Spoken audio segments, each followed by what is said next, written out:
Bapak Ibu bisa dialokasikan di jam pelajaran. Jadi bisa diatur dengan kurikulumnya seperti apa, apakah diambilkan di 1 jam terakhir atau 1 jam awal, tapi seminggu sekali memang sudah bisa dijadwalkan untuk komunitas belajar. Monitoring untuk kegiatan belajar siswa dan perkembangan belajar guru selama sesi refleksi. Jika kepala sekolahnya bersedia untuk menjadi supervisi langsung di lapangan. Untuk pengembangan diri, kepala sekolah melakukan poin 1-3 dengan konsultasi kepada pengawas. Jadi kepala sekolah bisa komunikasi dengan pengawas. Bagaimana dengan antar sekolah? Seperti MGMP saat ini, antar sekolah memang terkendala jarak dan waktu, tapi sekarang bukan lagi kendala, ternyata kita bisa bertemu di ruang maya, tatap maya seperti ini. Utamanya adalah samakan tujuan dan value, nilai apa yang mau kita angkat di komunitas kita, menetapkan waktu belajar secara bersama, ya teman-teman, karena ini yang akan sulit. Kesibukan Bapak Ibu guru bermacam-macam, kemudian membuat perencanaan belajar hal baru ataupun berbagi praktik baik sesama guru. Berkolaborasi menyelesaikan permasalahan yang diangkat dalam komunitas, berbagi praktek baik, merefleksikan juga semua tindakan, mendokumentasikan, bahkan menggunakan PMM sebagai salah satu sumber belajar kita bersama. Jadi teman-teman ketika kita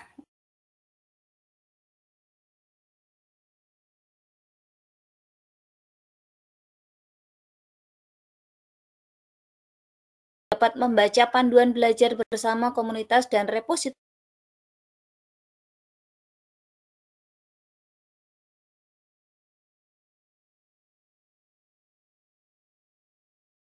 untuk semua guru yang diselenggarakan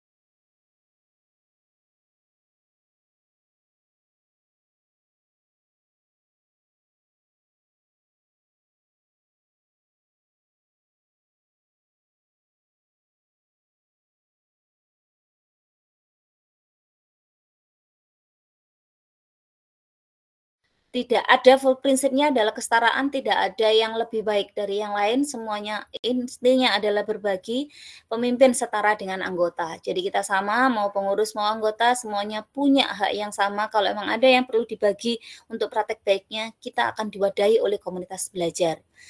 Kemudian yang kedua, setiap peserta forum menjaga agar kombinasi pertanyaan dan pernyataan dapat seimbang, sehingga menghidupkan percakapan. Jadi dalam komunitas, satu, kita tidak boleh menjustis, ya seperti itu. Kita tidak boleh melabel. Kita harus berbicara di mana di situ mampu untuk menghidupkan percakapan dalam komunitas belajar. Bukan tempatnya mengeluh, jadi tapi lebih banyak ke refleksi bersama. Dalam forum komunitas belajar juga pemimpin diharapkan mampu menampung suara guru terkait kebutuhan pembelajaran. Ini mungkin yang penting. Dari poin pertama menampung, setelah itu baru dicarikan solusi secara bersama-sama. Bagaimana membangun komunitas belajar di dalam sekolah? Jadi teman-teman mungkin di sekolahnya yang masih belum ada komunitas belajar, langkah-langkahnya seperti apa sih yang harus dilakukan oleh teman-teman semua? Yang pertama, kalau emang teman-teman di sekolahnya belum ada, silakan menghubungi kurikulum kalau levelnya SMA, SMK ya. Kalau di teman-teman SD mungkin bisa ke kepala sekolahnya langsung untuk membentuk komunitas belajar. Di dalam sekolah, mau anggotanya hanya 5 orang gurunya, mau anggotanya 7 orang, dimulai dulu Bapak Ibu. Karena membangun itu ternyata tidak mudah. Ya, di awal dulu saya juga sempat gerilya untuk membangun komunitas belajar. Jadi ini mungkin yang sedikit saya sampaikan tentang komunitas belajar. Nanti lebih banyak kita ke diskusi ya teman-teman. Jika memerlukan literasi, ini yang saya sampaikan. Literasi tentang komunitas belajar, acuannya sudah banyak. Nanti akan saya berikan share melalui drive di kolom chat. Jadi di sini literatur tentang komunitas belajar ini bisa dibaca panduannya, di situ sudah lengkap teman-teman, caranya bagaimana, kemudian refleksinya seperti apa, bentuk-bentuk pelaporannya seperti apa. Ada 3 panduan ini yang bisa kita gunakan. Petunjuk awalnya membangun komunitas, kemudian belajar di komunitas praktisi, dan optimalisasi komunitas belajar. Panduan ini diterbitkan oleh Kemendikbud ya, jadi kita tinggal mengadopsi saja. Itu sedikit tentang komunitas belajar. Kita akan pindah slide dulu. Mohon maaf Bu, ini kita lanjut atau buka tanya jawab dulu tentang Kombel atau lanjut ke pengelolaan kinerja? Lanjut aja Bu Nelis. Oke, terima kasih. Saya lanjut nggih. Saya sharing dulu yang pengelolaan kinerja.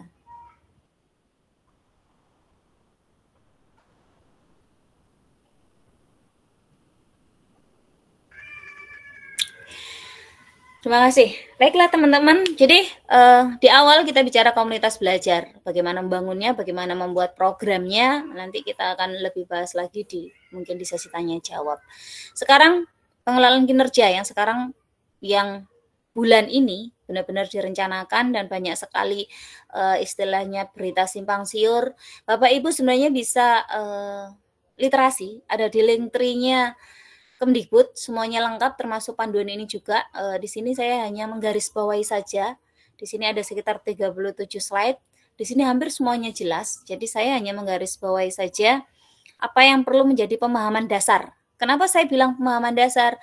Karena sebelumnya teman-teman, ya, sebelumnya kita masih merasa, nih sebentar. Sebelumnya kita itu terdistrak dengan SKP yang ada di Master BKD dengan semua buktinya untuk kenaikan pangkat dan sebagainya. Sementara transformatif pengelolaan kinerja yang diharapkan oleh Kemendikbud, di mana di sini sudah sinkron antara BKN dengan PMM, itu sangat meringankan beban kita, beban administrasi kita.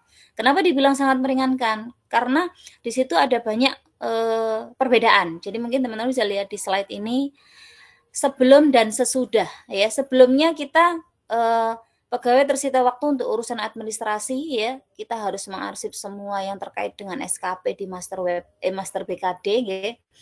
Membuat modul, membuat karya inovatif, membuat PTK, itu yang intinya memang kenaikan pangkat dan itu benar-benar menyita waktu, ya.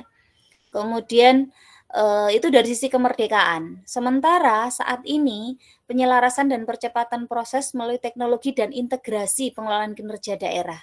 Lebih sedikit dokumen yang harus disiapkan. Teman-teman mungkin sudah agak sedikit mendengar bahwasannya hanya sertifikat yang diupload, hanya SK dan laporan yang diupload. Hanya lebih sedikit. Karena apa? Karena tujuan utamanya bukan pengembangan kompetensi, tapi praktik pembelajaran yang harus diukur nantinya. Merdeka memilih indikator yang relevan, misalkan. Ini salah satu contohnya. Kalau dulu kita diukur dengan banyak indikator. Pemetaan kebutuhan diukur dengan banyak indikator yang sangat banyak. Sekarang kita hanya milih satu, teman-teman, indikator kinerja. Ya, kita hanya milih satu yang paling relevan sesuai dengan rapot pendidikan di sekolah kita. Tidak perlu banyak. Satu saja ditingkatkan dalam waktu 6 bulan untuk memperbaiki rapot kita. Seperti itu. Jadi kita menyusun prioritas tidak terlalu banyak seperti sebelumnya di SKP sebelumnya. Merdeka unjuk kinerja yang berdampak. Nah, kalau sebelumnya tekanan untuk mencapai kinerja sempurna hanya melahirkan perubahan di atas kertas. Kita sadari ya bersama-sama bahwa sebelumnya masih banyak teman-teman Bapak Ibu guru yang beban administrasinya banyak, bahkan sering menjahitkan PTK, sering beli dokumen. Ternyata itu hanya di atas kertas, tidak ada perubahan di kelas sama sekali. Nah, sekarang setelah ada transformasi ini diharapkan peningkatan kinerja berbasis observasi kinerja, teman-teman. Jadi kalau teman-teman bingung, oh pengembangan kompetensiku kudu golek sertifikat, harus cari sertifikat sebanyak apa, itu hanya dipertimbangkan, bukan dinilai. Jadi fokusnya adalah observasi kinerja kita di kelas, seperti itu. Oleh siapa? Oleh atasan. Nah, sebagai sumber literasi, regulasi yang paling mendukung tentang penerapan ini adalah Perdijen GTK 7607. Teman-teman bisa searching juga, nanti bisa saya kasih drive juga. Semuanya diatur di sini. Bahkan sampai ke formulir observasi kita juga diatur di sini. Waduh, banyak yang beranimo gini, aduh aturan baru, pasti lembarnya baru. Tapi nanti pelan-pelan kita akan belajar apa sih bedanya dengan yang sebelumnya. Ya. Kita akan belajar pelan-pelan bagaimana pengelolaan kinerja guru dan kepala sekolah ini sangat jauh berbeda dengan yang sebelumnya, ya, Bapak Ibu. Jadi ini manfaatnya nanti bisa dibaca sendiri, saya lebih banyak ke sini. Bapak Ibu, di platform Merdeka Mengajar Jenengan, pengelolaan kinerja, ada 4 poin. Praktek kinerja, pengembangan kompetensi, perilaku, dan dokumen akuntabilitas. Jadi, yang dinilai adalah praktek kinerja ini dan perilaku kinerja. Bapak Ibu jangan terjebak oleh pengembangan kompetensi. Berburu sertifikat tapi lupa praktek pembelajarannya. Berburu sertifikat tapi lupa berperilaku berakhlaknya. ya. Jadi yang dinilai di dalam pengelolaan kinerja kita, saya tunjukkan. Nah, praktik kinerja kita inilah yang dinilai, ya. Praktik kinerja yang dilakukan guru dan menjadi prioritas peningkatan kinerja berdasar observasi. Jadi akan ada lembar observasi yang dulu kita di observasi kelas itu mulai dari persiapan, mulai dari pembukaan sampai penutup. Sekarang tidak. Apa yang diobservasi? Apa yang sudah kita pilih mau kita tingkatkan? Indikator yang kita pilih mau kita tingkatkan hanya satu indikator. Itulah ringannya. Sudah ada indikatornya nanti. Jika Bapak Ibu mungkin sudah disetujui oleh kepala sekolah, tanggal 1 Februari Bapak Ibu akan bisa lihat indikator dalam satu, melihat indikator dalam satu yang Bapak Ibu pilih kemarin.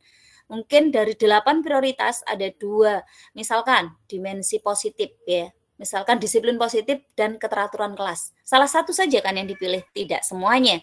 Hanya satu, dan satu itu saja yang nanti akan diobservasi. Bukan dari awal pembelajaran sampai akhir. Tapi ada nggak sih dari indikator itu yang mencerminkan yang kita lakukan selama kita ngajar? Seperti itu. Itu yang dinilai. Kemudian pengembangan kompetensi, pilih sesuai dengan kebutuhan teman-teman. Jadi kalau memang tidak perlu, tidak butuh, jangan ikut-ikutan teman-teman ya. Kenapa? Karena yang terjadi semakin banyak yang terjadi, contoh nih, teman-teman ikut link presensi saja tapi tidak tahu makna di dalam apa yang dilakukan oleh webinar-webinar. Itu akan percuma, tidak akan ada perubahan perilaku, tidak akan ada perubahan mindset. Hanya ada di atas kertas saja yang kita buktikan. Makanya ini tidak dinilai oleh atasan, hanya dipertimbangkan. Dan buktinya memang hanya sekedar sertifikat. Bukan laporan pengembangan diri seperti kita dulu naik pangkat. Karena apa? Karena yang mau dilihat adalah esensi. Bukan dari link presensi. Tapi esensi kita belajar dari ikut komunitas belajar. Makanya di MGMP ini pun saya tekankan ke teman-teman, bukan absen, tapi bagaimana kita memahami, mendengarkan teman-teman berbagi praktek baik, kemudian mencoba mencari benang merah dan diterapkan di sekolah kita yang berbeda-beda ini. Kategori yang ketiga adalah perilaku kerja. Ini juga dinilai teman-teman yang disingkat dengan berakhlak ya, berorientasi pelayanan, akuntabel.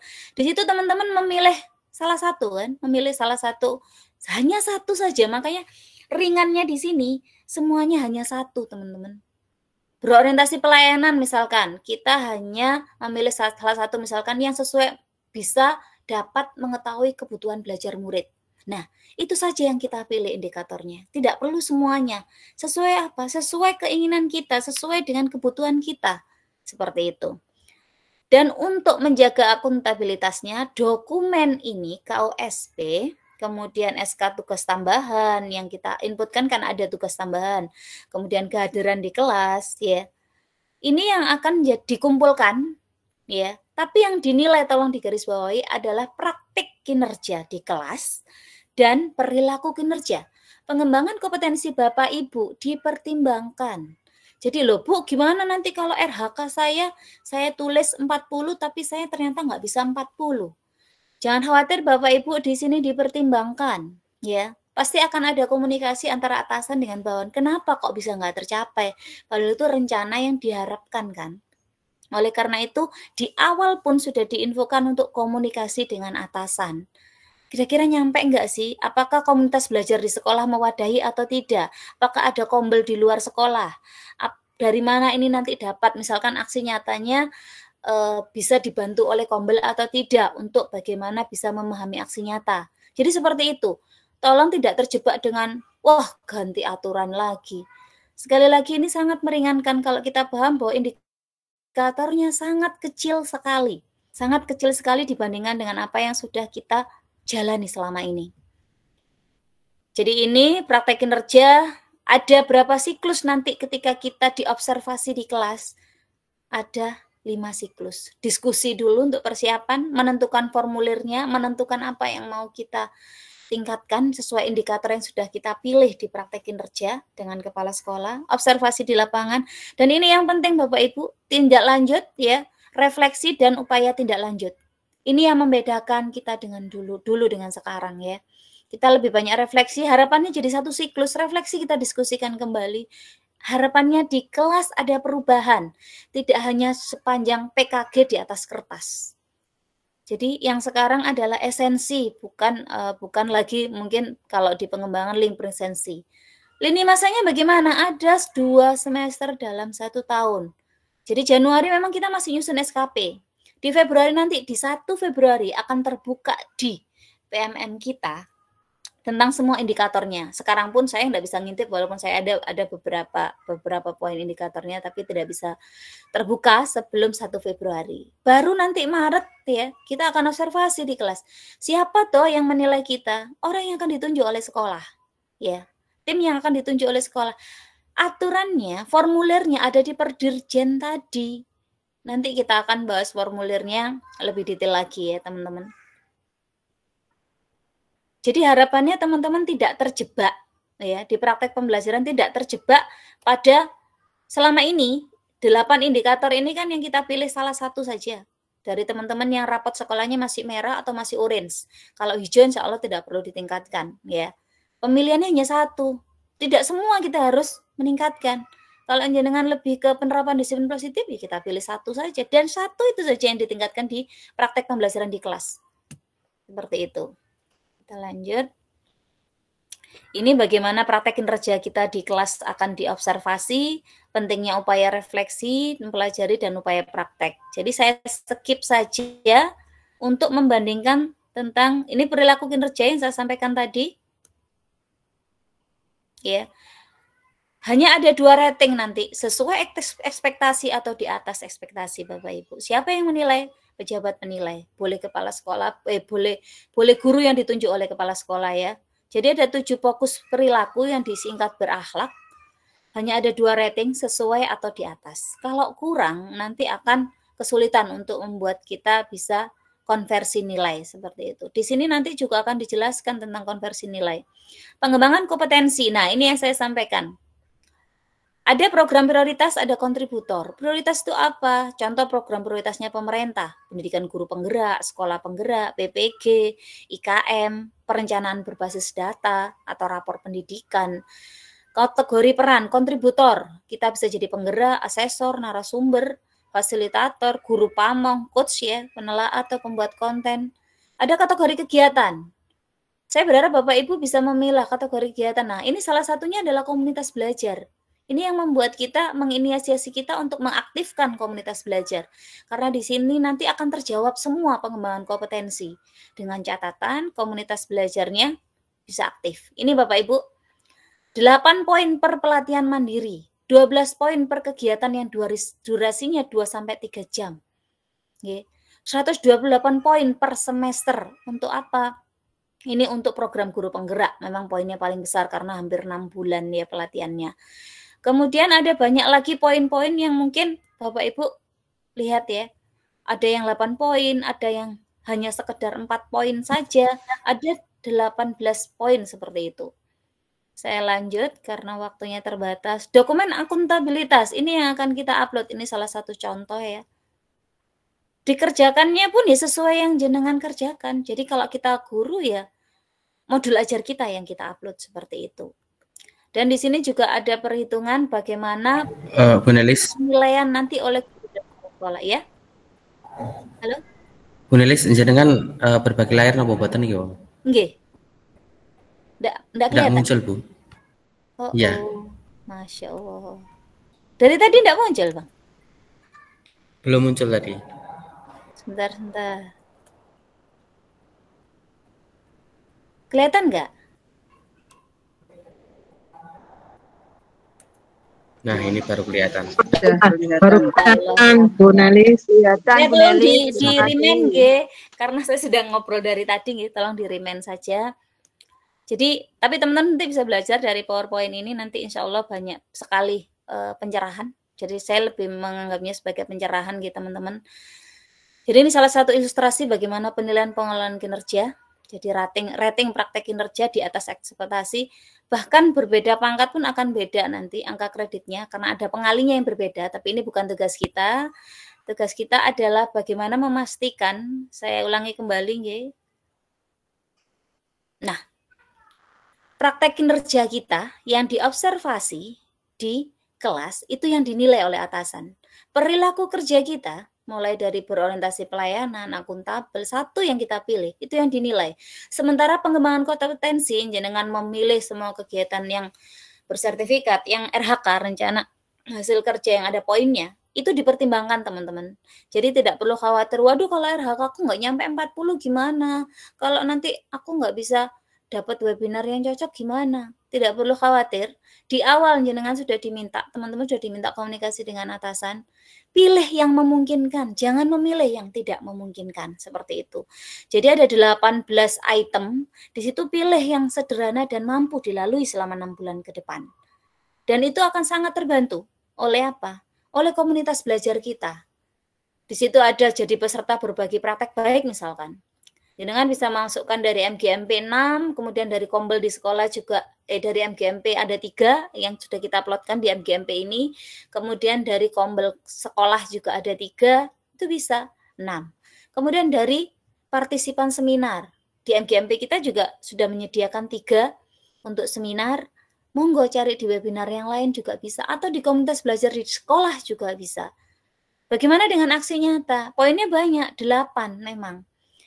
Tapi teman-teman yang sama sekali belum pernah masuk ke mendapatkan sertifikat aksi nyata, itu waiting list-nya minimal 3 bulan kalau yang pertama. Kenapa? Karena saking banyaknya.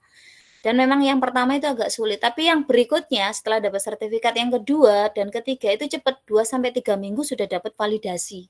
Yang pertama yang agak sulit. Jadi kalau emang kesulitan, saran saya, tidak perlu ngambil aksi nyata, tidak apa-apa. Tidak perlu mengambil aksi nyata, tidak apa-apa teman-teman ya. Seminar sama praktek baik juga tidak apa-apa. Komunikasi dengan atasannya. Kemudian perilaku kinerja inilah yang dinilai. Jadi ada 2 poin ya yang ingin saya sedikit tekankan, garis bawahi adalah pengelolaan kinerja di platform Merdeka Mengajar. Itu memang ada yang dinilai, ada yang dipertimbangkan. Yang dinilai 2, praktik kinerja kita di kelas dan perilaku kerja kita. Kemudian yang pengembangan kompetensi kita yang selama ini heboh, RHK dan sebagainya, itu nanti akan dipertimbangkan. Itu saja yang mau saya garis bawahi.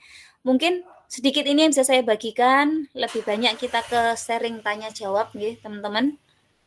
Monggo saya akhiri sementara dulu, kita buka sharing tanya jawab oleh moderator.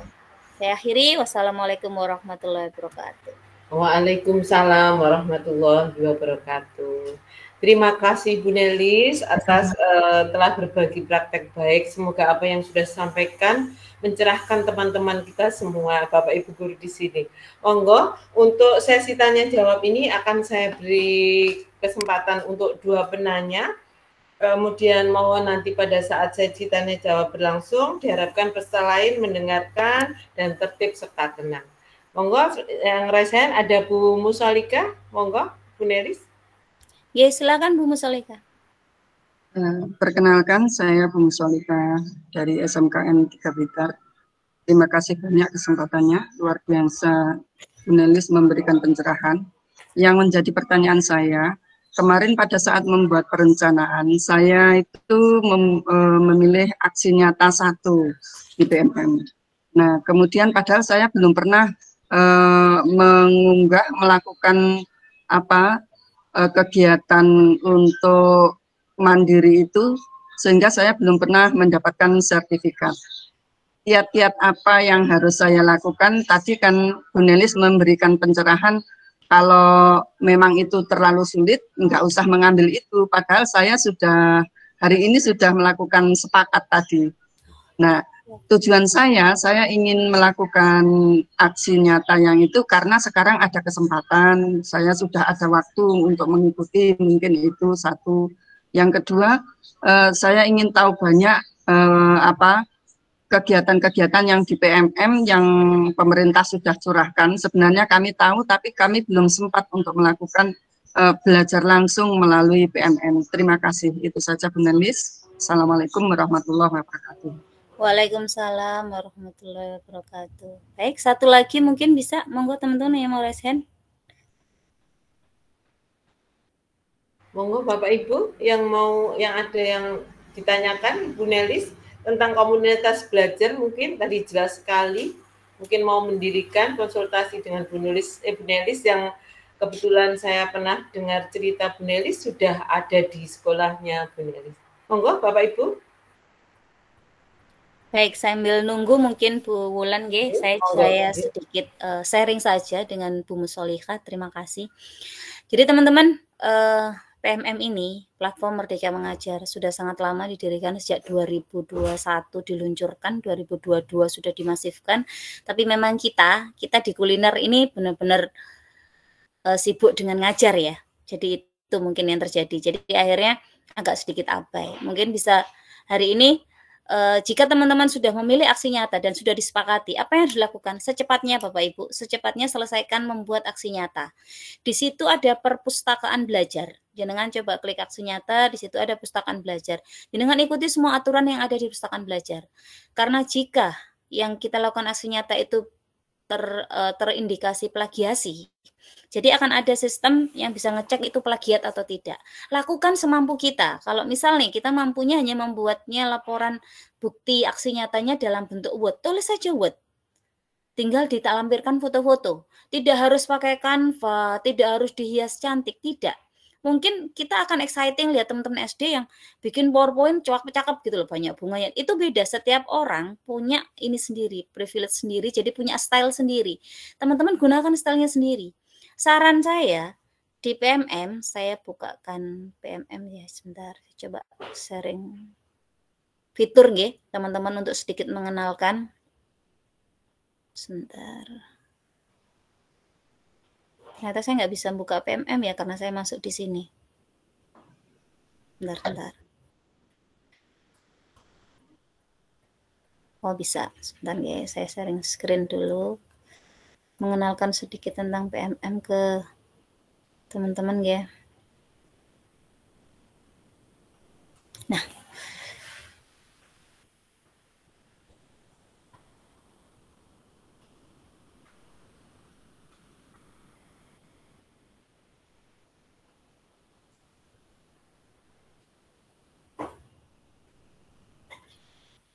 sudah muncul teman-teman?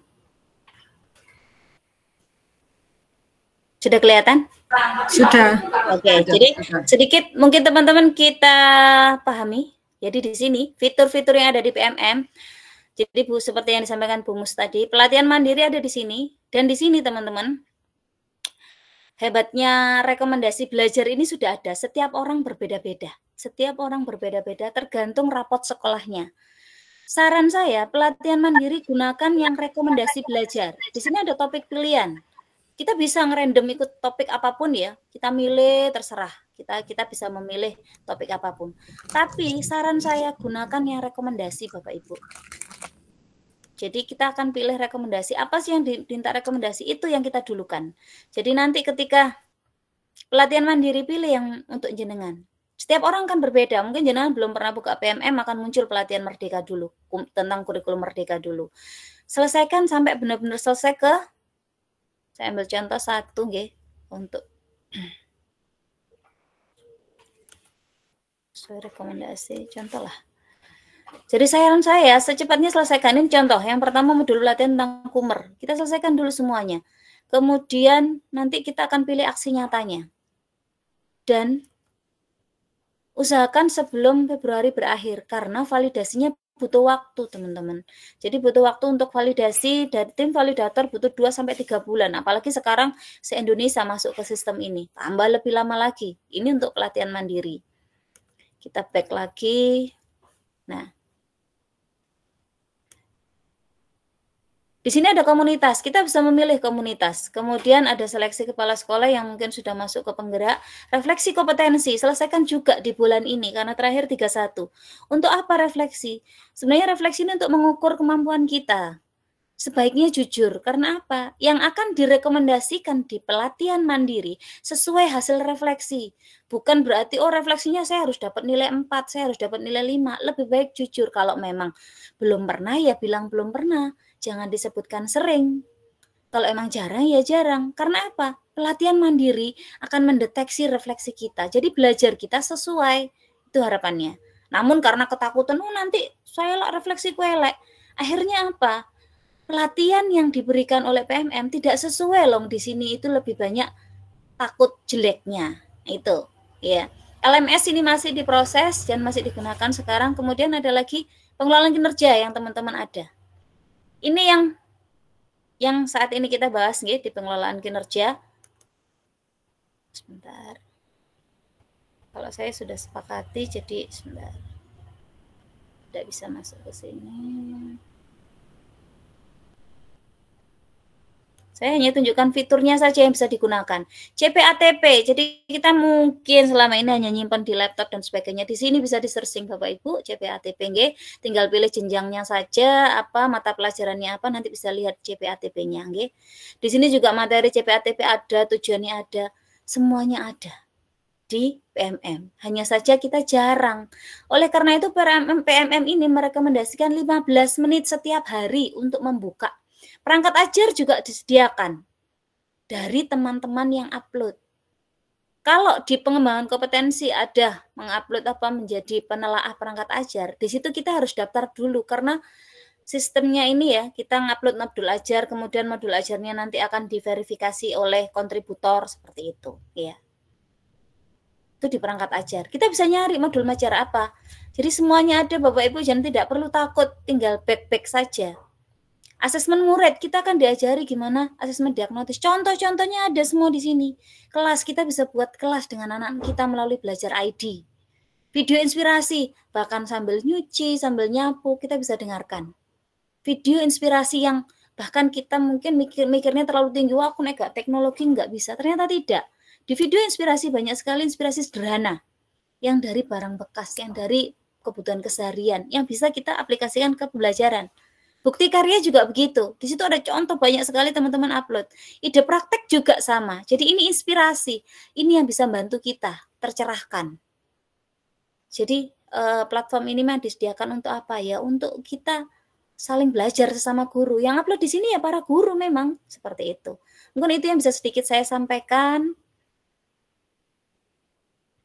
Bagaimana Bu Mus?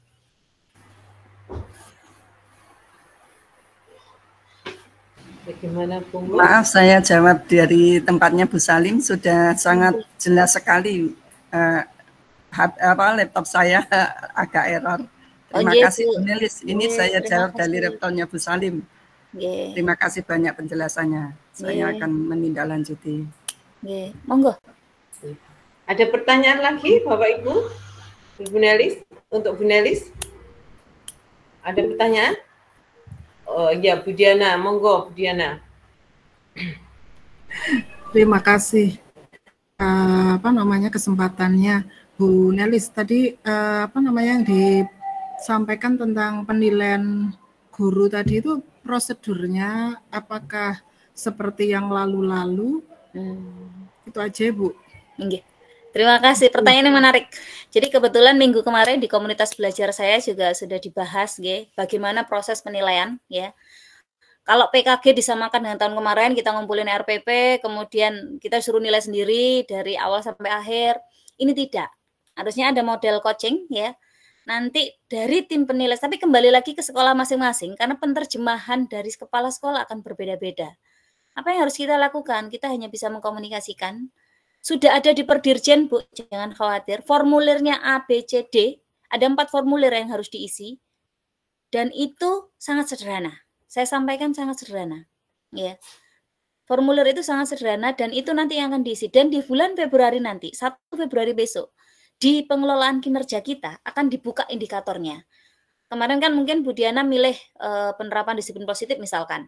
Di situ akan ada indikator untuk melihat apakah ini menerapkan disiplin positif atau tidak. Misalkan nih, saya milih keteraturan kelas. Di situ indikatornya adalah apakah guru melabel anak, apakah guru bisa bercerita, bisa membuat kelas menyenangkan. Jadi lebih banyak bagaimana mengatur kelas. Karena memang judulnya keteraturan kelas, indikatornya. Nanti di penerapan disiplin juga akan berbeda indikatornya, tapi hanya 1. Jadi kita nggak perlu khawatir dulu itu kan kita PKG itu kan mulai dari pembukaan, dicentang toh, kalau setahu saya begitu. Dokumennya banyak, mulai dari modul ajar. Kalau dokumen itu pasti teman-teman, tapi hanya saja sekarang Merdeka Belajar, dokumennya tidak perlu banyak. Yang penting eksekusi di kelas. Dan kita berubahnya dari hal kecil. Jangan terlalu khawatir, wah UAKAS yang tak siap, nah tidak. Kita berubah dari satu indikator saja. Jadi misalnya satu sekolah nih, kalau kebetulan di Kombel saya di dalam sekolah itu kita sudah bagi. Karena kita mau rapot kita juga lebih baik, kondisi kelas kita, kualitas pembelajaran juga lebih baik, kita memilih 2 yang masih merah. Itu kita bagi untuk semuanya, separuh milih yang keteraturan, separuh milih disiplin positif. Itu otomatis nanti perilakunya yang dilihat akan sama. Karena indikatornya sama, seperti itu. Dan itu yang ditingkatkan, karena itu nanti hubungannya akan meningkatkan kualitas pembelajaran. Jadi bukan pada bagaimana kita mengajar dari pembukaan sampai penutup, tapi bagaimana indikator itu tadi ditingkatkan, seperti itu. Seperti itu Bu Diana. Mungkin bisa dipahami? Informasi yang sangat melegakan karena selama ini saya jadi penilai PKG bisa dibilang mual-mual ya, karena harus sepakatan sama sekian guru nyambung jamnya sesuai apa enggak, terus satu kali nunggu itu kan dari pembukaan nanti kita tinggal sebentar balik lagi. Ya alhamdulillah banget ya, jadi lebih memudahkan dan realistis ya malahan ya. Iya, karena benar sekali. Guru dalam mengajar kok masih ditungguin kayak gitu.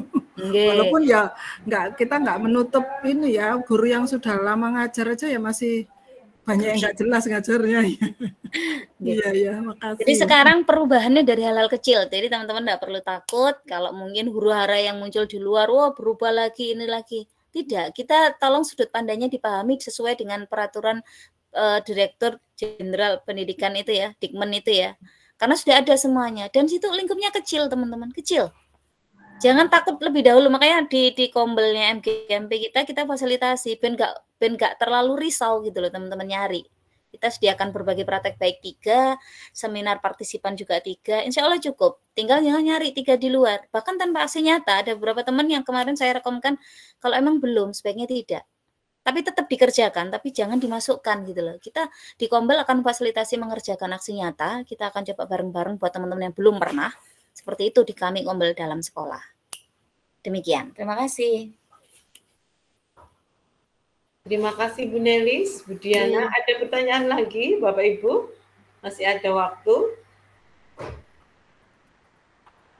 Bagaimana Bapak Ibu? Kalau tidak ada pertanyaan, kita lanjut materi berikutnya dari Bu Ida Karyati. Begitu Bu Nelis? Oke, monggo. Terima kasih Bu Nelis atas praktek baiknya. Dari apa yang sudah disampaikan tadi untuk komunitas belajar. Semoga Bapak Ibu bisa membentuk komunitas belajar di sekolah masing-masing. Kalaupun masih belum jelas, bisa meminta saran kepada Bu Nelis ya. Kemudian untuk pengelolaan kinerja PWM tidak usah khawatir ya Bu, dijalani saja, nggak usah dipikiri. Jadi kita mengerjakan bersama dengan teman-teman yang lain supaya sama-sama aman. Demikian apa yang sudah disampaikan oleh Bu Nelis. Terima kasih Bu Nelis. Semoga webinar yang akan datang ketemu lagi materi yang lebih bagus lagi. Demikian dari Bu Nelis. Terima kasih. Untuk selanjutnya kami akan menyampaikan dari Bu Ida Karyati. Tapi sebelumnya akan saya bacakan kurikulum vitae dari Ibu Ida Karyati. Ibu Ida Karyati, beliau adalah salah satu guru di SMK Negeri 2 Tuban. Ya, prestasinya tidak kalah dengan Bu Nelis ya. Ini dia biodatanya saya tunjukkan biodatanya Bu Ida. Sebentar. Jadi Bu Ida ini guru di SMK Negeri 2 Tuban. Nah, ini Bapak Ibu bisa dibaca, beliau adalah salah satu guru dari SMK Negeri Tuban, pengalamannya bekerja sudah 27 tahun 11 bulan, dan sekarang beliau adalah calon pengajar praktek angkatan ke-10. Beliau juga asesor di room attendant ya. Kemudian penghargaannya yang terakhir itu penghargaan Muri 5 pengirim video terbanyak modernisasi beragama di tahun 2021. Demikian biodata Bu Ida. Bu Ida, kami persilahkan untuk memberikan pencerahan tentang public speaking. Monggo Bu Ida. Terima kasih Bu Ulan, saya sampaikan atas kesempatannya. Sebelumnya saya akan menyapa dulu. Ini kok ada banyak ya Bu Ulan ya. Saya melihat ada nama Pak Daniel Delau. Adakah Pak Daniel masih on? Halo. Baik, dari 77 peserta ini, sebelum saya menyampaikan lebih jauh tentang public speaking, saya akan menyampaikan salam dulu. Assalamualaikum warahmatullahi wabarakatuh. Waalaikumsalam. Salam, Om Swastiastu, Namo Buddhaya, salam kebajikan. Salam Buddha. Ya. Saya yakin ini peserta kita majemuk ya Bu Wulan ya. Ini kayaknya ada yang dari luar Jawa juga. Ini Bu Debi, ini dari mana ya Bu Debi? Sebelum saya nanti akan melanjutkan tentang dari Banyuwangi Bu. Banyuwangi, baik, dari Jawa Timur paling ujung ya. Kemudian ini juga saya pengen tahu juga ada beberapa peserta yang lain, tapi mungkin kalau saya sapa mungkin lagi pas ngantuk-ngantuknya ya Bapak Ibu ya. Baik, terima kasih kesempatan yang indah ini. Bukan berarti saya bisa, tetapi alangkah baiknya kita berbagi bersama, kita saling sharing bersama, karena kemungkinan saya lebih awal untuk belajar tentang Pranoto Wicoro. Mungkin selama ini Bapak Ibu kurang peduli apa sih Pranoto Wicoro. Sebetulnya Pranoto Wicoro itu kalau dalam bahasa Indonesia ya seperti MC atau paling tidak kita memahami tentang public speaking. Sebelum saya nanti membahas lebih jauh tentang public speaking, saya menyampaikan juga terima kasih kepada yang terhormat Bapak Muntalib selaku pembina MGMP Jawa Timur, kemudian yang terhormat Bu Nelly selaku Ketua MGMP Jawa Timur, dan tak lupa teman-teman guru kuliner hebat yang ada di seluruh Indonesia. Salam jumpa kembali dengan saya yang sekarang ini saya diberikan amanah untuk membawakan public speaking. Aslinya public speaking itu sebetulnya tanpa kita pelajari teman-teman, kita itu sudah melakukan sehari-hari. Kita ngobrol dengan siswa, itu pun juga termasuk public speaking. Kemudian kita bertanya dengan siswa, kita komunikasi dengan guru, sesama guru, dengan kepala sekolah. Itu pun juga adalah salah satu bentuk kita sudah melakukan public speaking. Tetapi secara umum, panjenengan mungkin, mau aku ngonek public speaking, indikatornya seperti MC, kemudian seperti apalagi ya host, kemudian seperti narasumber. Tidak teman-teman. Jadi public speaking adalah suatu, Mbak Ulan bisa minta tolong untuk diperjelas untuk di slide yang lebih di zoom Mbak, karena saya nggak kelihatan ini.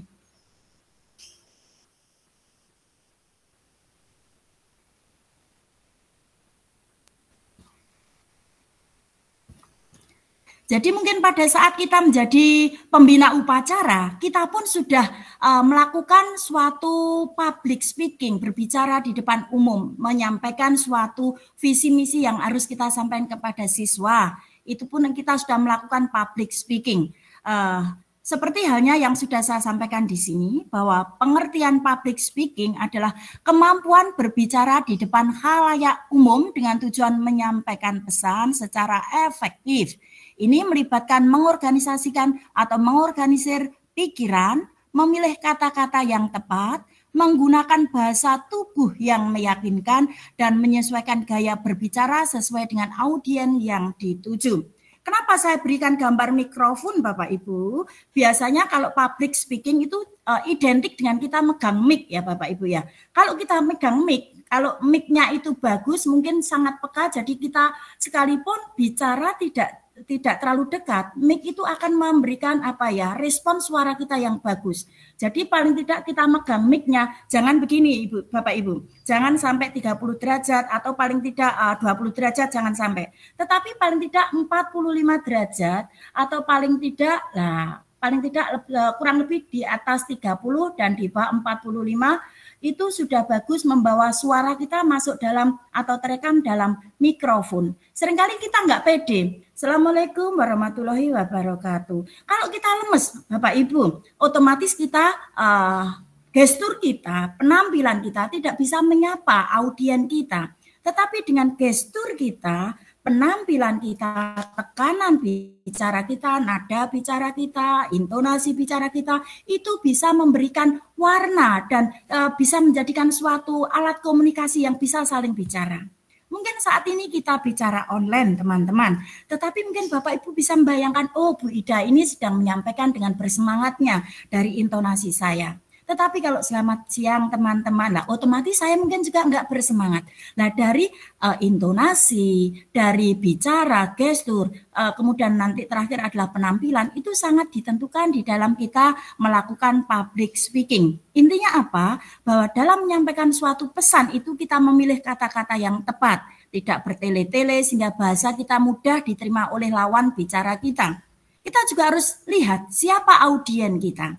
Apakah teman sejawat, apakah siswa, ataukah dari organisasi yang lain yang belum kita kenal, tidak masalah Bapak Ibu.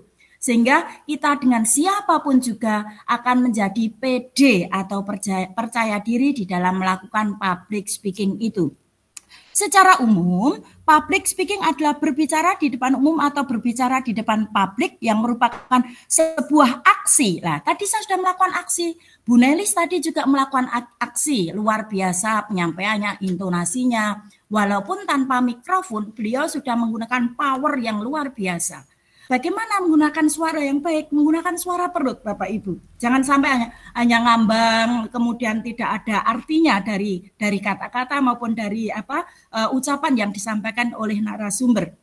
Tadi ada Ibu, siapa yang bertanya tadi, temannya Ibu Salimatun, itu juga sudah melakukan public speaking. Jadi artinya public speaking tidak hanya orang yang menyampaikan informasi, tetapi menanyakan lah. Karena menanyakan itu si penanya sudah menyampaikan apa yang menjadi tujuannya. Jadi itu sudah termasuk dalam indikator memiliki kemampuan public speaking. Tidak semua orang, teman-teman, berani mengungkapkan atau bertanya.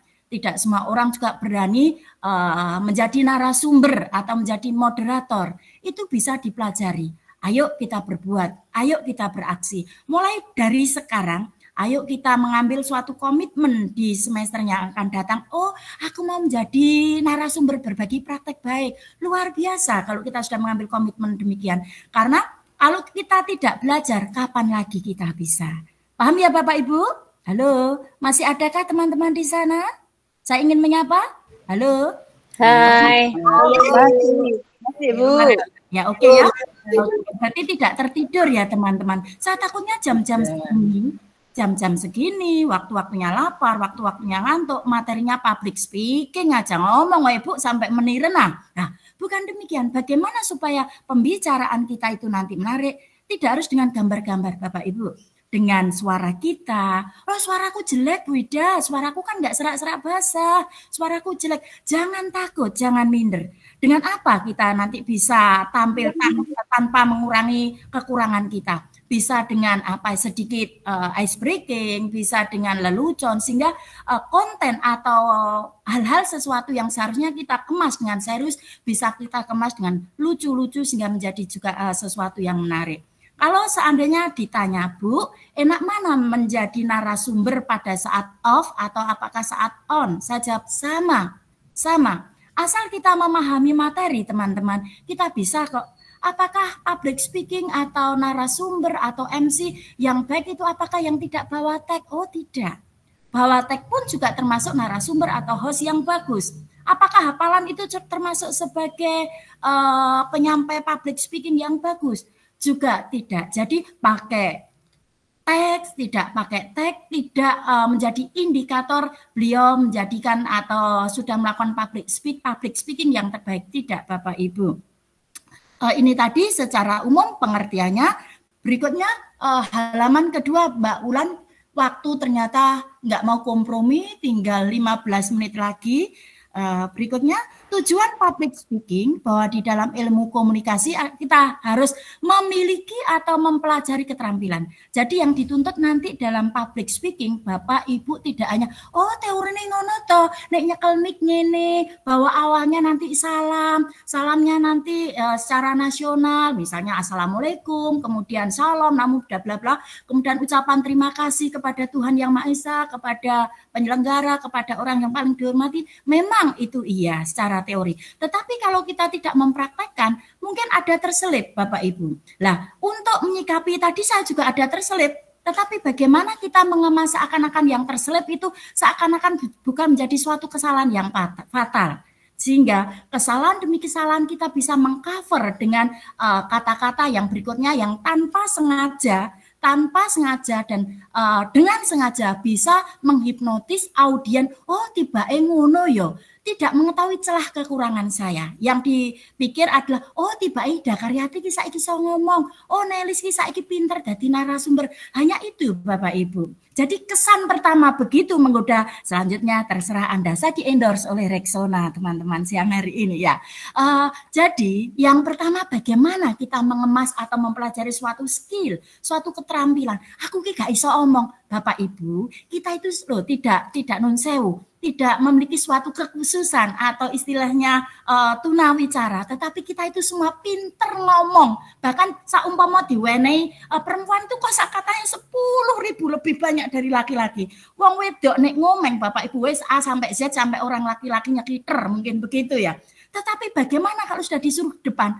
Mengkeret Bapak Ibu. Lah, mulai sekarang kita buang rasa mengkeret. What is the mengkeret? Mengkeret itu rasa tidak percaya diri, rasa takut. Kenapa saya pakai istilah-istilah yang familiar? Supaya Bapak Ibu nanti paham dan berani tampil. Coba Salim Madon nanti tampil ya. Siap Bu Nelis. Coba Ibu, ini siapa lagi ini? Ibu Sika Agusta. Lain waktu pertemuan di sekolah menjadi pembawa acara. Ya siap Bu Kepala Sekolah. Tidak ada alasan untuk menolak karena tidak bisa bicara. Karena Bapak Ibu ahlinya bicara. Ngomong A nanti secara spontan akan jadi Z. Bapak Ibu kalau panjenengan rawuh di pertemuan kita tanggal 4 kemarin. Jujur saya kemarin tidak bawa tag. Spontan Bapak Ibu, spontan. Nah itu juga termasuk metode-metode yang harus kita kuasai dalam public speaking.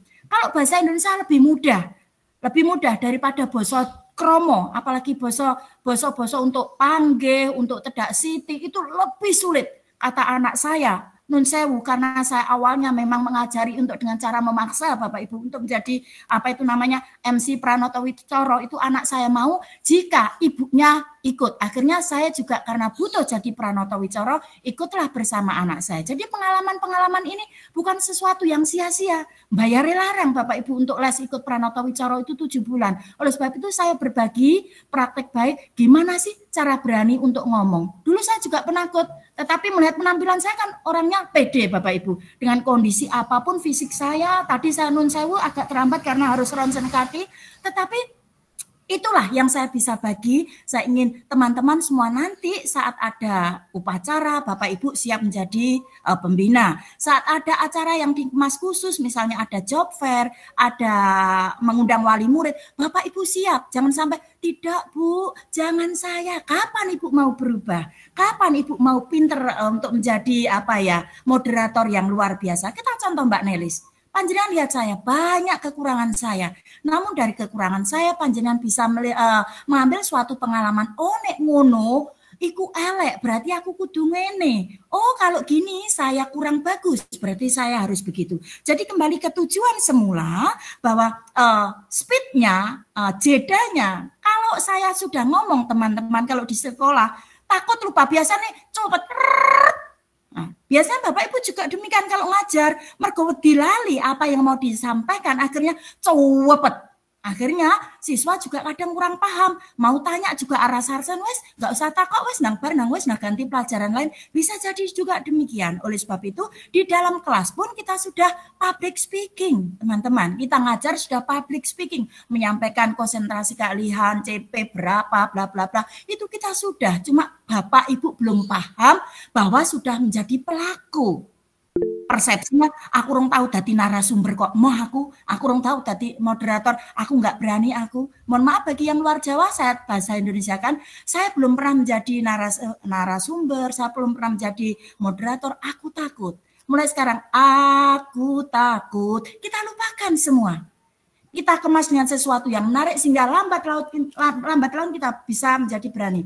Kalau Bapak Ibu masih ndredeg, takut, khawatir, kalau biasanya ada mikrofon, Bapak Ibu pegang ini ya, panjenengan pegang. Kemudian cara untuk menutupi kegelisahan, panjenengan bisa ngetuk mic ini. Itu hanya action, tetapi itu bisa mengurangi nervous. Atau kalau nggak gitu sementara panjenengan pegang podium, kalau nggak ada podium, pegang mic-nya, tapi jangan sampai megangnya terlalu kuncang seakan-akan ini mau terbang, jangan. Kita pegangnya rileks. Karena apa? Dipegang kencang, pegang rileks, suaranya sama. Justru kalau panjenengan kencang, energi yang panjenengan keluarkan untuk memegang bisa menguras energi yang lain yang harus panjenengan sampaikan untuk menyampaikan materi tersebut. Public speaking bisa dilanjut, Bu Bulan? Nah, urutannya tadi saya sudah salam ya Bapak Ibu, saya sudah mengucapkan terima kasih, kemudian saya sudah tamu yang paling dihormati, beliau tadi adalah Bapak Muntolib SPDMM, kemudian penyelenggaranya adalah Ketua MGMP dan pengurusnya, kemudian seluruh undangan yang ada siang hari ini. Tadi saya sudah menyapa beberapa teman termasuk Mas Daniel Delau, cuma beliau mungkin lagi sibuk kegiatan lain, mungkin juga beberapa teman tadi sudah saya sudah saya sapa. Paling tidak saya sudah ada interaksi dengan teman-teman semua. Ini kalau offline. Kalau online kita bisa menyapa langsung. Bisa dengan memberikan yel-yel dengan gaya jargon kuliner Jawa Timur, jaya luar biasa atau yang lain sebagainya yang memberikan suatu amunisi semangat sehingga peserta tidak menjadi loyo. Biasanya peserta dari beberapa daerah berangkatnya subuh sampai di lokasi sudah senangnya D3, duduk, diem, dan delok-delok. Tetapi bagaimana kita nanti menjadi host, menjadi narasumber, menjadi moderator, membangkitkan kembali gairah teman-teman, membangkitkan gairah. Gairah kita artikan yang positif teman-teman, gairah untuk belajarlah. Intinya, saya tadi menyampaikan pesan, apa sih public speaking itu? Tujuannya apa? Tujuan public speaking sudah saya sampaikan, kemudian nanti di endingnya, salah, tidak salah, tetap kita harus melakukan atau menyampaikan permohonan maaf. Jangan sampai kita egois, aku rasa salah kok, aku melakukan suatu kesalahan fatal, aku toh tidak menyakiti hati teman. Tidak teman-teman, salah tidak salah, tetapi ini adalah suatu pakem bahwa di dalam suatu public speaking pada saat kita setelah menyampaikan pendahuluan, inti dan penutup kita pun wajib menyampaikan permohonan maaf. Berikutnya Mbak Ulan, waktu terus bergeser tinggal 10 menit mudah-mudahan lah.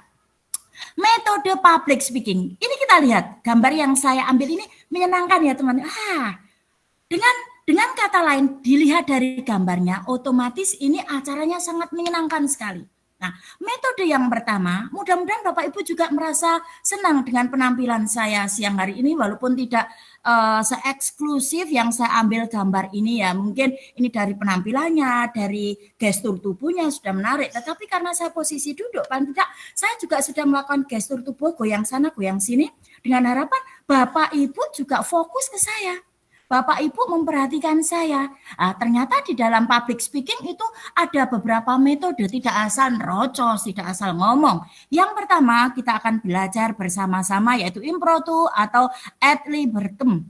Apa itu? Merupakan metode yang dilakukan secara spontanitas ya. Jadi kalau melihat suasana misalnya reuni tiba-tiba kok sepi, kemudian panjenengan kalau melihat mic ini rasanya gatel teman-teman. Lah otomatis panjenengan ini sudah melakukan metode public speaking dengan metode yang pertama yaitu apa teman-teman? Impromptu atau deliberatum. Nah, sehingga suasana yang semula hidup menjadi sepi, panjenengan harus bisa menghidupkan kembali sehingga suasana selalu tetap hidup dari mulai start sampai finish. Suasana mungkin reuni, mungkin webinar, mungkin diskusi atau seminar, kita tetap membawa suasana yang hidup. Kalau tidak hidup, panjenengan harus bisa menghidupkan. Bagaimana caranya? Banyak hal. Panjenengan bisa menggunakan hal-hal yang masih yang pertama Mbak Ulan. Nah, menggunakan improv pakai aja salah satu peserta, buat itu suatu titik atau tolak ukur menjadi suatu hal yang menarik sehingga semua mata akan tertuju pada peserta tersebut. Itu spontanitas. Seperti contohnya kemarin tuh karena saya spontanitas, begitu melihat Bu Salimatun itu mirip Ikke Nurjana. Ayo coba tampil Ikke Nurjana, maju ke depan. Sebelumnya ayo kita yel-yel dulu. Sebelumnya kan itu spontanitas. Ayo Bu Salim tampil. Ya Bu Sali, Bu Sali tetap semangat ya Bu. Mohon maaf saya jadikan kelinci percontohan. Mohon maaf. Kenapa? Iya siap, nggak apa-apa Bu Ida.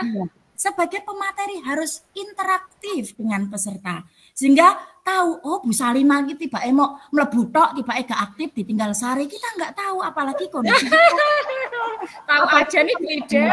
Tahu lah hari ini ya enaknya kena kuliner ya. Oleh sebab itu selalu saya menyapa. Nanti saya juga akan menyapa Bu Ulul Nifti. Ini dari mana? Bu Ulul masih aktif kah? Nggih, Bu. Assalamualaikum. Waalaikumsalam. Bu. Oh, siap, luar biasa ya, Priken selalu. Iya, terima kasih. Jadi, besok teman-teman tidak harus pengurus yang bisa mengisi acara tersebut. Apa yang bisa untuk spontan? Bisa menyanyi, itu pun termasuk public speaking. Dengan menyanyi kita menyampaikan pesan. Kan lagu itu kan bertema. Jadi tema itu yang kita sampaikan. Berikut metode yang kedua, Bulan. Yang kedua adalah manuskrip atau naskah. Ini yang saya sampaikan membawa teks. Apakah itu tidak bagus? Bagus. Apakah kalau yang tidak bawa teks itu lebih bagus? Tidak. Semua bagus. Tergantung bagaimana kita membawa suasana itu menjadi hidup. Meskipun bawa teks, tapi suasana rapat, suasana seminar, mati, sepi ya sama saja nggak ada artinya. Meskipun tidak bawa teks, tetapi bisa menghidupkan, itu juga lebih berarti. Jadi metode yang kedua adalah manuskrip atau naskah, kebalikan dari metode impromptu, yang mana di dalam manuskrip ini narasumber ataupun MC ataupun host membacakan naskah yang sudah disiapkan. Misalnya saya membawakan materi, jadi dari awal saya membaca dari awal. Tidak saya selingi dengan intermezzo, tidak. Jadi dari awal pengertian public speaking adalah bla bla bla bla bla, datar. Metode public speaking adalah bla bla bla bla bla. Kemudian tujuan itu nanti kurang menarik. Bagaimana penekanan kita, intonasi kita, speed, cara bicara kita. Kita itu seakan-akan sekalipun panjenengan di Prigen, di Banyuwangi, di Blitar, seakan-akan Bu Sali itu ada di depan saya. Bu Ulul tak jauh dari mata saya. Putri juga tidak jauh dari hati saya. Bulan juga demikian. Jadi selalu di hati. Yang terdepan tetapi selalu di hati. Kita bisa gunakan istilah-istilah yang lagi ngetren. Bisa menggunakan istilahnya Yamaha, yang terdepan, yang terpercaya. Bisa. Supaya apa? Peserta atau audien jadi terhibur. Bosen aku, Ida Karyati materi ini ngono wae. Nelly Susanti ya PMM ngantek rupaku kayak kinerja. Ida Karyati nek nerangno ngono wae rupaku kayak mikrofon. Nah, bagaimana kita membuat suasana yang menyenangkan? Wong kita aja diajari dari PMM itu bagaimana kita mengajak siswa belajar yang seneng, yang aktif, tetapi kita sendiri nggak mau introspeksi diri. Wong ulang ngene kok, aku kan guru senior, 17 tahun loh rek, macam-macam loh, pangkat gue wis dhuwur. Pokoknya aku yang ini, pokok ini digasak pokok. Ida, maaf waktunya tinggal 5 menit. Langsung deh, mohon maaf ya nggak terasa Mbak. Dongin kalau wong wedok tanpa terasa. Langsung aja Mbak ke bab 3 aja. Poin metode 3 Mbak, saya singkat-singkat aja. Yang ketiga adalah memoriter atau hafalan, apalan. Ini seperti ini hafalan. Seperti halnya kita menjadi pembina upacara juga hafalan. Apakah jelek? Tidak. Siapa tahu Bapak Ibu besok menjadi calon presiden, kalau debat bisa hafalan gini ya. Luar biasa kalau panjenengan apal visi misi panjenengan bagaimana meningkatkan sumber daya manusia dan sebagainya. Yang keempat Mbak Ulan metodenya karena saya juga diuber waktu. Yang keempat adalah extemporer atau using notes. Ini apa ini? Metode pilihan yang sangat dianjurkan untuk pembicara karena menggunakan teks atau naskah pidato yang berisi garis besarnya saja. Dulu Bapak Ibu, dulu saya nggak pernah pakai teks, tetapi di tangan saya itu saya tulisi. Kok aku ngomong apa ya? Sehingga pada saat saya ujian Pranoto Wicoro, saya tulis di sini. Karena kromo inggil saya tulis di tangan. Oh intinya ini saya tarik lagi. Karena kan nggak ketara, kalau bahasa Jawa kan begini ya teman-teman. Tetapi kalau kita di hadapan umum, sebagai pembina upacara, bisa kita mengajak anak-anak, kita itu harus giat belajar untuk bisa menyeimbangkan era globalisasi, dan jangan lupa kita tetap menjaga lingkungan dengan prinsip adiwiyata dan sebagainya. Kalau kita lupa, kita gerakan tangan, tapi seakan-akan kita audien kan nggak tahu, siswa nggak tahu kalau kita di sini membawa kerpean garis besar. Apa yang harus panjenengan bicarakan? 4 sampah, kedisiplinan, ujian nasional, belum persiapan untuk LSP dan sebagainya. Jadi ini bisa. Berikutnya Mbak, setelah metode kita selesai, tinggal sedikit lagi. Nah, tip berbicara di depan umum. Yang pertama, jangan sampai demam panggung. Demam cinta apakah boleh, Bu? Boleh, semua orang boleh bercinta ya. Demam panggung kita jangan sampai. Tadi sudah saya ajari ya. Cara pertama ketuk mikrofon, kemudian kita bisa pegangan apa itu namanya? Podium dan sebagainya. Yang kedua, kita percaya diri. Kalau panjenengan nggak percaya diri, piye ya, rambutku ini gimana ya, alisku ini apakah sudah sesuai? Sampai kapanpun alis kita nggak pernah sesuai kiri dan kanan, ya. Jadi nggak pernah sejajar Bapak Ibu. Jadi kiri dan kanan. Apakah pasang alis saya ini tadi sudah bagus? Kalau panjenengan nggak pede, otomatis mau ngendikan apa, mau bicara apa, buyar semua. Jadi yang pertama tadi percaya diri, yang kedua diulang lagi Mbak Ulan. Yang kedua, yang pertama tadi menghindari rasa cemas. Yang pertama tadi tidak demam panggung. Yang kedua percaya diri. Yang ketiga melakukan interaksi. Saya mencoba tadi sudah menyapa Bu Salimatun, kemudian Bu Muslihah, Bu Ulul, Mbak Tri dan sebagainya. Kita melakukan interaksi. Yang berikutnya Mbak, karena waktu juga kita penampilan. Jangan sampai kita nanti nggak pede karena penampilan. Nah, saya tadi pede teman-teman, karena apa? Memang seragam saya hari ini ya seperti ini. Mau disuruh pakai aksesoris bagaimanapun saya malah kurang pede. Jadi sewajarnya saya pakai seragam hari ini. Apakah boleh Bu menggunakan aksesoris? Boleh, asal tidak over. Misalnya sudah pakai nama di sini, nanti masih pakai korpri, nanti masih pakai apa ya, logo penggerak, masih pakai pinnya AIS Pro, masih pakai pinnya guru apa ini anggota MGMP kuliner. Akhirnya fokus kita tidak kepada narasumber, ngitung aksesoris siji loro telu papat dan sebagainya dihitung. Nah, apalagi belum nanti jilbab atau hijabnya diberi yang aksesoris macam-macam. Nah, akhirnya kita nggak fokus. Saya kira itu Bapak Ibu yang saya hormati, pemaparan saya, semoga public speaking ini bisa memotivasi kita untuk berani bicara di depan umum. Kurang lebihnya saya mohon maaf. Sebelum saya kembalikan, bukan menjadi watah Bapak Ibu, ini lagi boomingnya pantun, saya pun juga ingin berpantun. Sebelum saya kembalikan ke Mbak Ulan, anak Bandung namanya Nener. Nggak ada cakepnya ya? Kemudian fermentasi kedelai namanya tempe. Cakep. Bergandeng tangan dengan MGMP kuliner. Yes. Cakep. Inovasi tanpa bertele-tele. Jadi nggak usah bertele-tele, gabung, gandeng, desek terus, pepet terus MGMP kuliner. Bersama-sama saling berkumpul. Mohon maaf kalau ada salah kata. Saya akhiri. Wassalamualaikum warahmatullahi wabarakatuh. Selamat siang, Om Swastiastu, Namo Buddhaya. Terima kasih Bunelis, sudah sesuatu yang sangat menakjubkan untuk kami semua. Saya cuma mengingatkan, Bapak Ibu mohon maaf, untuk webinar yang ini tidak ada presensi dan tidak ada sertifikat.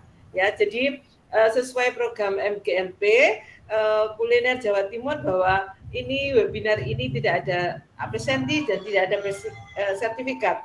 Dan adanya nanti webinar Gaspol kedua kuliner tanggal 17 Februari berbagi praktek baik tentang LKS Nasional Restoran Service. Gitu ya Bapak Ibu.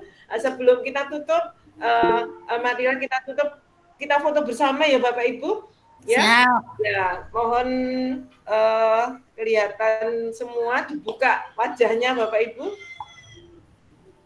Oke, kita tutup. 1, 2, 3. Terima kasih Bapak Ibu, mohon maaf sampai ketemu di bulan Februari, mohon maaf Semoga bermanfaat semua. Wassalamualaikum warahmatullahi wabarakatuh. Waalaikumsalam warahmatullahi wabarakatuh. Terima kasih Mbak Ulan. Semuanya, alhamdulillah. Terima kasih semuanya. Semuanya Bapak Ibu. Terima kasih Bu Nelis. Rasa-rasan keluar ya? Masih kerasan ya? Kan tadi bandeng dan nenek. Ida tanya apa temannya almarhum ya? Iya, sungguh bermanfaat untuk kita semua. Semoga kita berikan yang terbaik untuk kita semuanya. Sehat selalu Bapak Ibu. Ayo kita Kosong kiang kok. Maaf ya, telat ya, maaf ya.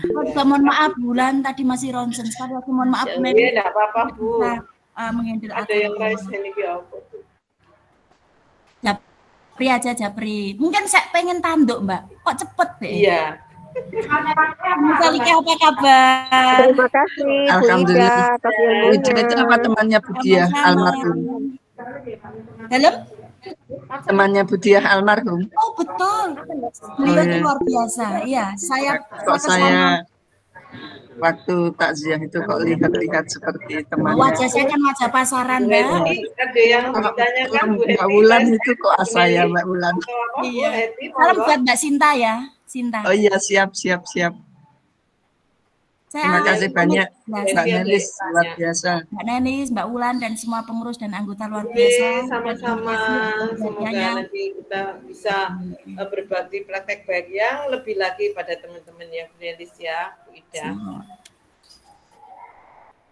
Saya izin live dulu ya. Terima kasih semuanya. Waalaikumsalam. Assalamualaikum. Waalaikumsalam Bu Hertina. Monggo. Bu Diana. Halo.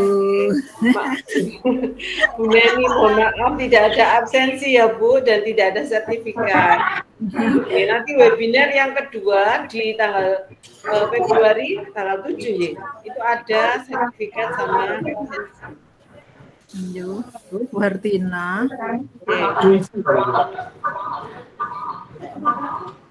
Ya, tanggal 17 Februari ya Bu. Ditunggu. Bu Dina, Pak Tommy, terima kasih. Sama-sama Ibu. Dengan senang hati Bu Hartina. Jangan lupa daftarnya lewat PMM. Iya, siap Ibu Diana. Daftarnya PMM harus belum terbiasa mungkin Budin, jadi kemarin itu salah semua.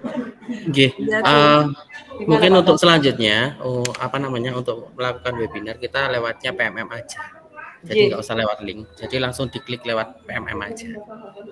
Pasti nanti ada notifikasi kok, kalau di PMM-nya ada ininya pasti dinotifikasi. Iya. Iya Bapak. Harus buka terus sekarang berarti PMM. Ya Pak Abu. Setiap pagi absen dulu di PMM, dibuka PMM-nya. Oh gitu. Oh iya Pak Tommy, Pak. Pagi-pagi absen ya. Terima kasih. Terima kasih Bapak Ibu, undur diri. Assalamualaikum semuanya. Sampai jumpa di lain kesempatan. Iya. Sehat nggih. Amin. Warahmatullahi wabarakatuh. Sehat selalu. Makasih Pak Tom. Materinya nanti ditunggu di share ya Bu.